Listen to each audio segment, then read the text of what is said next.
Live with courage and ask yourself honestly, what is faith and where is your safety? Many people search for safety in people, in approval, in being understood, in being protected by someone else's strength. Others search for safety in money, in accounts, in savings, in the illusion that numbers can guarantee peace.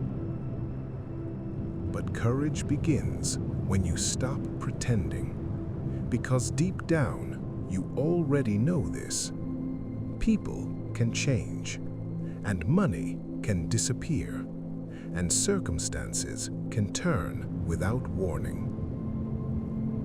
So if your safety is built on what can be taken away, your heart will always feel unstable, even on good days. Now, take time, real time, to think about where your confidence truly rests. Do not answer quickly. Do not answer with a slogan. Look closely. Is your security in this person or that person? Is it in control? Is it in your plans? Is it in the comfort of the familiar?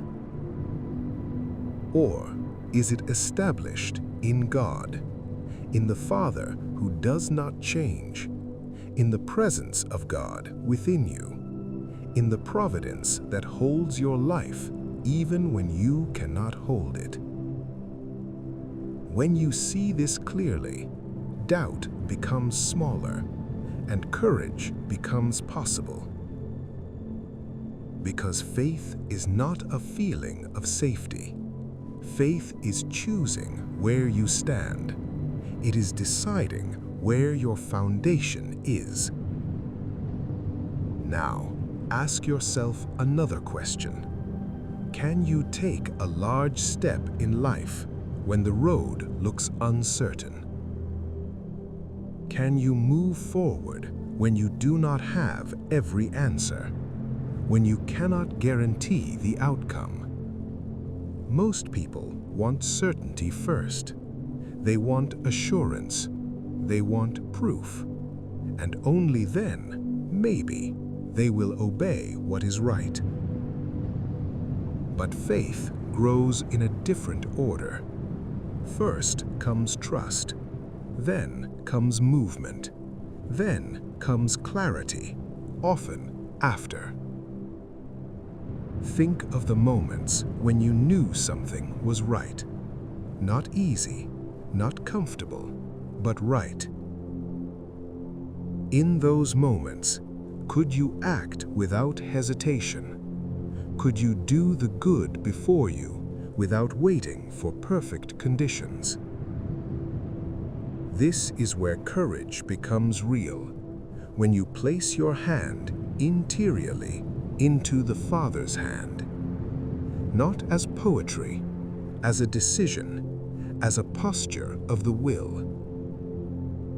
It is the quiet stance that says, "Let the Father's will be done," not as a performance, not as a sentence you repeat, but as something you mean with your whole heart.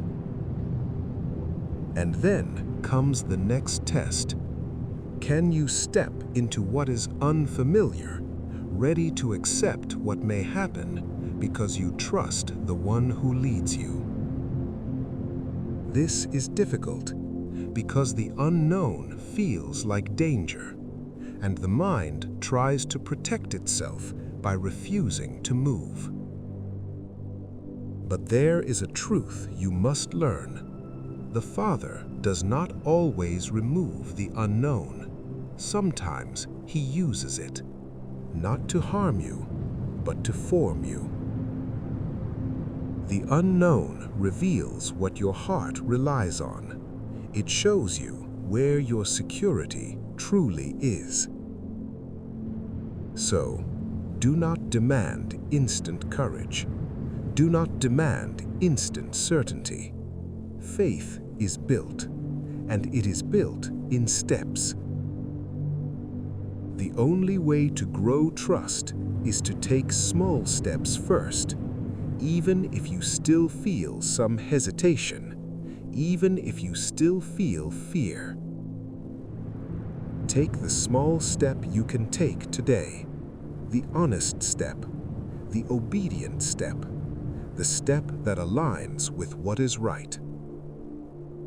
Then take another, and over time, the steps become longer, the heart becomes steadier, the will becomes stronger.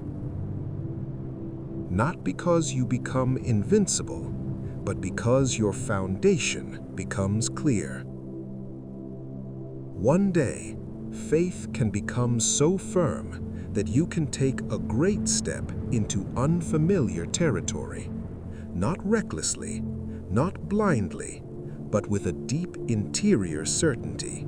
The Father is with you, and not only with you for a moment, with you always. This is what makes courage possible. Not control, not perfect information, not the applause of others. Courage comes from belonging, from being held, from knowing where your safety truly is. So, today, live with courage in a simple way. Stop placing your security in what can shift. Place it in the Father. Then, take one small step, just one, the step of truth, the step of goodness, the step of trust, and let that be enough for today. Because this is how faith becomes strong, step by step, from hesitation to steadiness, from fear to freedom, until you can walk into the unknown with a quiet certainty. The Father is with you, and He remains.